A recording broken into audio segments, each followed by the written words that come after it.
e poder hoje, falar um pouquinho sobre uma lição tão importante como essa que Emmanuel nos provoca. Então, hoje a gente vai falar sobre o capítulo 66 do Fonte Viva, que é uma psicografia de Emmanuel pelo médium Chico Xavier. E vejam o título: Acorda e ergue-se.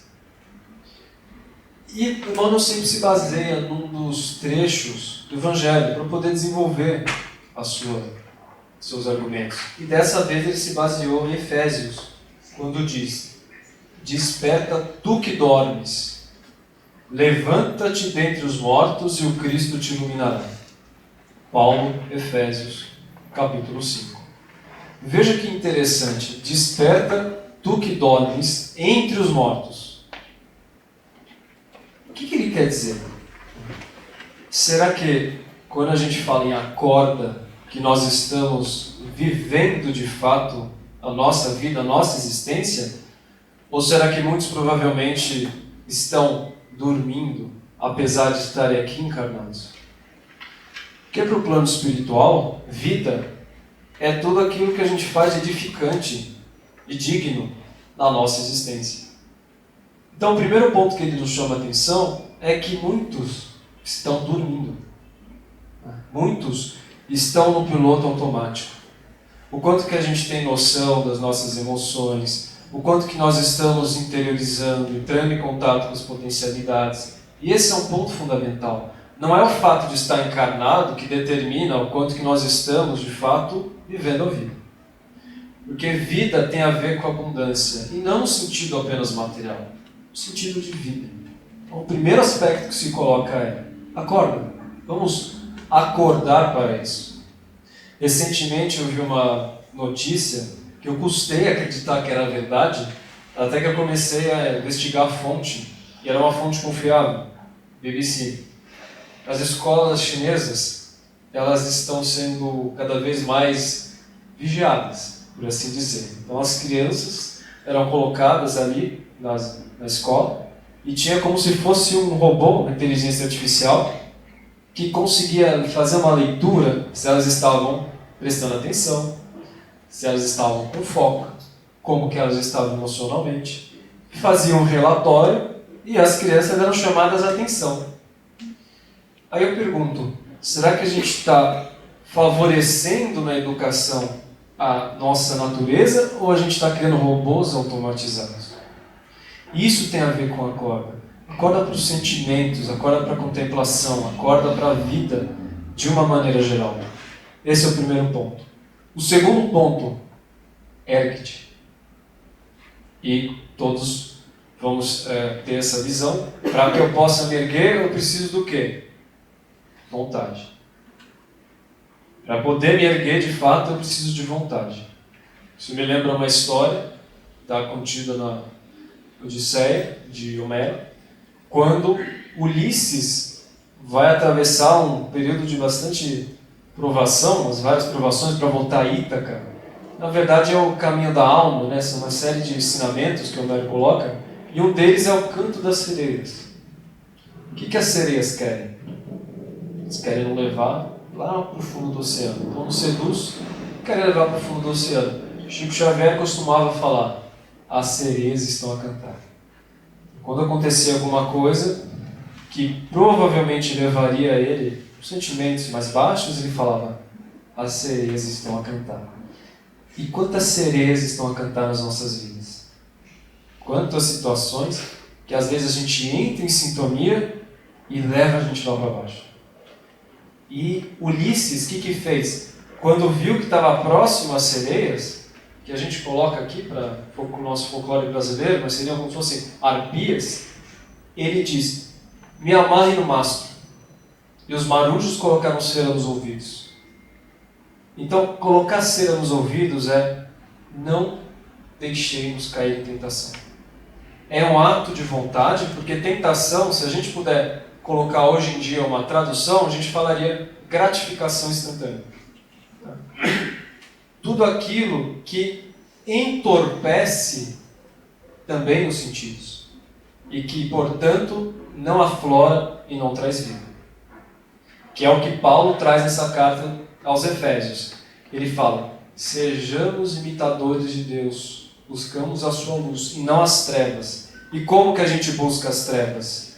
Através de conversas tolas. Realmente, né, é uma questão delicada, mas a conversa, a expressão, ela cria uma atmosfera, uma psicosfera, através das atitudes, que são atitudes torpes. Ou seja, a torpeza que vai trazer justamente essa insensibilidade. Que a etimologia de torpeza tem a ver com formigamento. Como se fosse um formigamento. Porque não corre sangue. Formigamento. A gente tem uma estagnação. Então, quando a gente pensa numa vida torpe, usando as palavras de Paulo, é uma vida em que não há fluxo de vida. É uma vida onde a pessoa está piloto automático, automatizada. Talvez ela esteja muito apressada, mas se pergunta para ela para onde você vai, ela não sabe falar. Ela tem que correr. Você não vai perder o ônibus. Para onde que vai? Não sei, mas eu tenho que pegar. Por isso que Clarice Lispector dizia: é mais importante a direção do que a velocidade. Não adianta nada a gente correr, ter tanta velocidade e não sabe para onde está indo. Daí, esse ponto de significado que a gente traz de vida. Então, esse erga-te, quando Ulisses se amarra no centro, ele está se amarrando nos valores dele. Ele está se colocando nos valores dele. Isso é o nosso eixo. Aí eu faço uma pergunta para cada qual pensar. Será que alguém pode me tirar do eixo? E a resposta é não. Nós que determinamos se a gente vai deixar alguém tirar a gente do eixo ou não. Alguma situação consegue nos tirar do eixo? De novo, a autorresponsabilidade. Quem determina isso somos nós. A gente vê pessoas passando por situações tão difíceis e mantém um sorriso no rosto, e mantém fé e alegria. Então, não é a situação em si que determina a maneira que a gente vai passar, é a forma que a gente vê a situação. Por isso que é muito importante acordar para a nossa autorresponsabilidade. Então, não são as situações em si que nos vão trazer problemas, é a maneira que a gente vê a situação. Então a gente tem os dois aspectos, acorda e erga-te.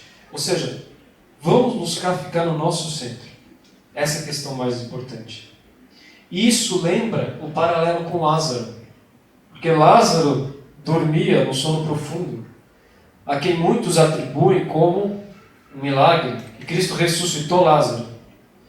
Mas a doutrina espírita explica que os milagres nada mais são do que causas desconhecidas. Então o Cristo, que tinha todo o aparelho espiritual desenvolvido na mais alta potência, conseguia verificar os pontos vitais. E ele verificou que Lázaro não havia morrido. Lázaro, na verdade, era um caso que a gente chama, hoje em dia, aqueles casos de catalepsia. Tá? Lázaro, ele estava naquele estado, a gente sabe o quanto que isso é verdadeiro, porque quantas pessoas que parece que não tem sinal vital, mas tem. E Cristo olhou isso e simplesmente disse: Lázaro, levanta-te e anda. Só que antes de chegar em Lázaro, ele teve que remover uma pedra. E essa pedra é um ponto bem importante. O que essa pedra faz? Ela impede a incidência da luz solar. E se a gente colocar no paralelo das nossas vidas, essa pedra representa as paixões, representa os vícios, representa tudo aquilo que a providência divina quer nos trazer, mas que nós, pela nossa atitude, a gente não deixa isso acontecer. Em primeiro lugar, tem que remover a pedra. Em segundo lugar, Lázaro dorme, sono. E Lázaro representa a humanidade, que dorme, porque está na estagnação. Do quê? Do espírito. Enquanto a gente não entender que a verdadeira educação é a educação do espírito, nós dormimos profundamente, não vivemos de fato. Porque o que a gente leva dessa vida é a força do espírito. Tem algumas pessoas que falam assim: mas eu não gosto muito do evangelho, que é uma coisa difícil, eu não gosto. Aí eu respondo, ó, se você desencarnar, o que você acha que vai aprender do outro lado? O Evangelho. Então não é melhor aprender aqui? Porque o grande ponto é que a educação real é a educação do espírito. E o terceiro aspecto são as ataduras que Lázaro possuía. Então Lázaro, com essas ataduras, mostra as nossas marcas emocionais, como que vai chamar Emmanuel, as úlceras emocionais que nos convidam ao perdão. Que tudo aquilo que a gente faz, que é, de alguma forma, emitido, volta contra nós. Coisas boas, coisas ruins, tudo volta. Então, quando a gente tem esse olhar, nós entendemos que todo mundo tem um pouquinho do Lázaro aqui. E por isso que a questão é, erga-te em direção à transformação. E aí vem Paulo e vai dizer que os frutos do Espírito são quais? A bondade, a justiça, a verdade. E tem pesquisas da neurociência que falam que a base de um cérebro saudável é a bondade. Olha que coisa incrível. Então, a ciência mostra que para a gente estar com o cérebro saudável, com o corpo saudável, no nosso melhor aspecto orgânico, quanto mais desenvolvemos a bondade, quanto mais isso acontece. Por isso que o Espiritismo fala fora da caridade na salvação. As pessoas que praticam a caridade, elas estão, na verdade, promovendo uma grande cura interna. No sentido de que tudo aquilo que eu faço com o próximo, eu faço para mim. Então, se eu estou agindo com bondade, eu estou no meu melhor ponto da natureza. Então, quando a gente começa a olhar para isso, nós entendemos por que a nossa sociedade está tão doente. Porque a nossa sociedade tem tantos males como a ansiedade, por exemplo. Males de questões mentais.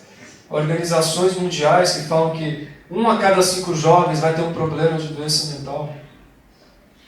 Vemos taxas de suicídio aumentando. A violência que se generaliza nas escolas, de uma maneira geral. Por que isso está acontecendo? Porque está se esquecendo da educação do espírito, da cooperação, da força humana que nos caracteriza e se prega o contrário. Prega ao contrário, prega a competitividade, prega a dissensão, prega um é melhor que o outro. E aí cria-se o contrário do que a gente está falando aqui. Por isso que uma vez perguntaram para Chico Xavier, falando, Chico, se você tivesse um filho, Chico teve um filho, ele adotou um filho, mas de forma direta, o que você faria? Qual a primeira coisa que você ensinaria? E ele disse, a primeira coisa que eu ensinaria é, você não é melhor do que ninguém. Diferente, né? Um pouquinho diferente. Hoje em dia, que muito do que é pregado. Você tem que ser o melhor, você tem que mostrar que primeiro não serve o segundo. Tem que ter... E justamente essa atitude, ela vai na contramão da palavra humildade. Já pararam para pensar o que significa humildade? Pararam para pensar nisso? Estão curiosos comigo? E humildade vem de humus. Humus, solo, terra, mostrando que todos nós somos filhos da terra. Isso nos coloca em um patamar como irmãos. Afinal, quando a gente fala Pai Nosso, ninguém fala Pai meu que estás no céu. Pai é de quem? Nosso. Então, começar a acordar para isso é fundamental. Por isso que o Paulo vai falar que o Cristo te iluminará quando isso acontece. Só que Emmanuel vai além, ele fala, começar a compreender é um passo? É, mas não é o suficiente. É o início. Porque às vezes a gente tem uma visão de que espiritualidade é algo muito distante. É algo que é quase sagrado, não é isso? Espiritualidade. Recentemente, conversando com uma pessoa, ela falava que, nossa, mas eu começo a me encontrar na vida com a espiritualidade, eu começo, sabe, a ter dificuldade de viver as coisas aqui, porque a espiritualidade é tão boa. E aí você começa a ver, calma, alto lá. Porque a espiritualidade pode ser uma fuga. E não é essa espiritualidade que Emmanuel fala e nem os espíritos superiores. Não é a espiritualidade só da teoria e aquela espiritualidade que a gente fica só no nível da luz. Não é isso. Jung falava, Se você quiser atingir o paraíso, você tem que passar pelos espirais do inferno. No sentido de inconsciente às nossas sombras. Fazer um processo de reforma íntima, isso é espiritualidade. O que Emmanuel está colocando aqui é espiritualidade prática. Então, se eu estou conversando com alguém, ouvindo uma pessoa, conectando com ela, isso é espiritualidade. A espiritualidade, ela independe de religião. Independe. Espiritualidade tem a ver com uma força psicossocial. O desenvolvimento da mente, da parte psíquica e a parte social.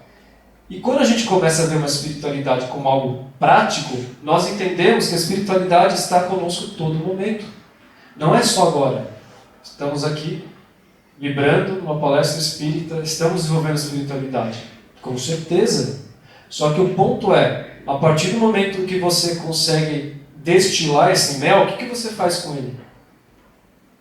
Por isso que o Emmanuel vai colocar, assim como a árvore, né, desenvolve para dar frutos, as abelhas para conseguir polinizar, o que nós estamos fazendo. E a natureza é muito sábia, ela mostra que a evolução é coletiva, ela é co-criada. Isso é espiritualidade. Mas quando a gente se aparta disso, vive numa sociedade que, endurecida pelo orgulho, começa a se afastar desses princípios, nós temos doenças. Nós temos questões cada vez da enfermidade da alma, uma febre que acaba se alastrando, porque nós não estamos envolvendo a nossa natureza, que é sermos seres sociais, fraternos, solidários, cooperativos entre si. E é um momento que cada um é responsável por isso, seja na educação dos filhos, dos netos, seja na educação de si próprio. E esse é o mundo de regeneração que a gente tanto espera. Mundo de regeneração. O planeta Terra vai se tornar um mundo de regeneração. Como que ele vai se tornar um mundo de regeneração se nós não estamos nos regenerando? Tem até sonoplastia. Mundo de regeneração. Como que a gente vai conseguir transformar esse mundo de regeneração se nós não estamos nos regenerando?